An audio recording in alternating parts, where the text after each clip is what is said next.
It's the end of a busy week for the Trump administration, highlighted by the president's address to a joint session of Congress. In that speech, Mr. Trump laid out his vision for immigration reform. But he's not the only one with some ideas. Khanna, a Democratic congressman from California, joins us now because he has an idea, too. Welcome. Thank you for having me. Oh, so welcome. It's good to meet you. Some of you and your colleagues in the House introduced a bill, and it's called the H1B and L1 Visa Reform Act of 2017. You say that this is going to really clamp down on the abuse of the current program, right? Yes. What is wrong with the current program, and how will your bill better it? Well, it's a bipartisan bill, and it starts with the premise that immigrants have contributed a tremendous amount to Silicon Valley, to technology.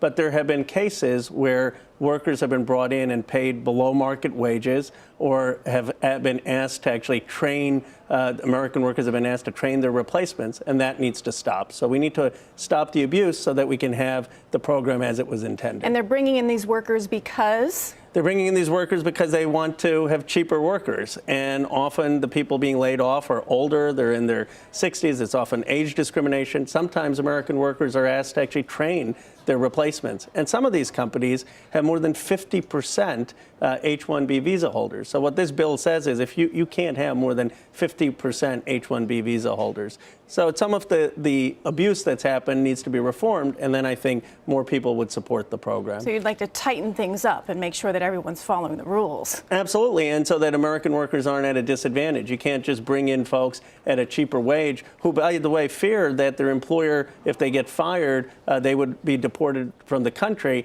and so the employers get away with treating them unfairly, and that depresses American wages. In his speech this week, the president pushed for adopting a merit-based immigration system. Is that something that you think that you can support? Well, I think it has to be comprehensive. I mean, the president's thrown out a lot of ideas, but we don't know what he's going to do with folks who are undocumented, what the path is to citizenship. He has been, as you saw in the previous report, talking about deportations without due process. And whatever you think on the issue, everyone ought to be entitled to a lawyer, ought to be entitled to due process. So the president hasn't offered any real specifics on these issues. Well, the merit-based program, though, he claims will be able to create more jobs and for people coming in, correct? I mean, like legitimate, good-paying jobs. Well, I think what's going to create good-paying jobs is if he helps invest in the workforce here. He needs to invest in apprenticeship programs and tech training programs. That's what's going to create American jobs. And one of the things that the president didn't mention really was community colleges or education or apprenticeship programs for folks with those jobs in the United States. Can we turn to the Attorney General? In his speech, Attorney General Sessions' recusal actually was one of the low points this week with the president's speech on Tuesday, one of the high points. But you've said that recusing himself, meaning Attorney General Sessions now, it's just not good enough. What do you want? Well, this is not a partisan issue. When I worked for the Obama administration and I had a security background check, they asked, did you have any contacts with foreign governments? And I had to disclose them. If I had been misleading about that, I wouldn't have gotten my job.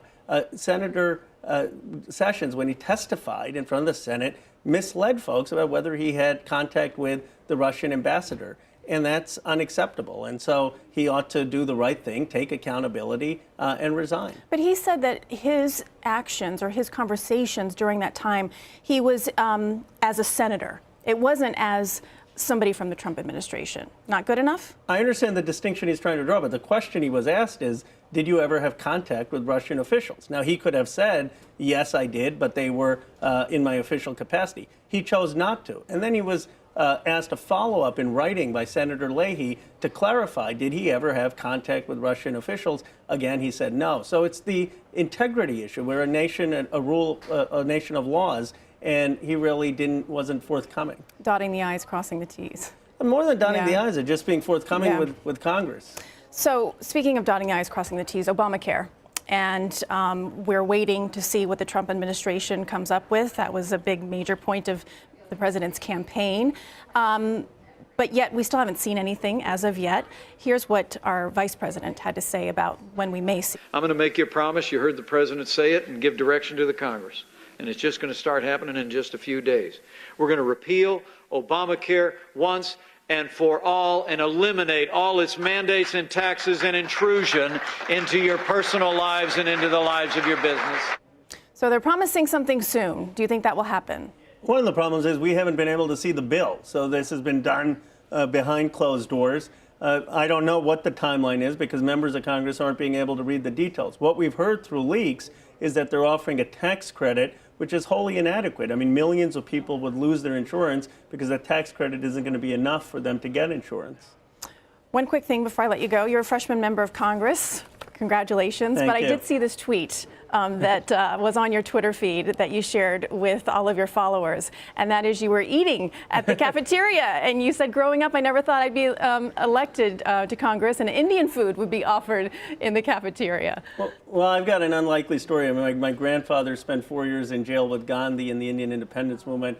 I was born in Philadelphia to immigrant parents. I never thought I'd get to serve in Congress, let alone I go to the cafeteria and they're serving Indian food, which shows the country is That's America, right? That's America. And despite the harshness of the 2016 presidential election, we have the most diverse Congress today in American history, and I'm very optimistic about the future. Good to know, Congressman. Thank you Thanks for having again for me. your time.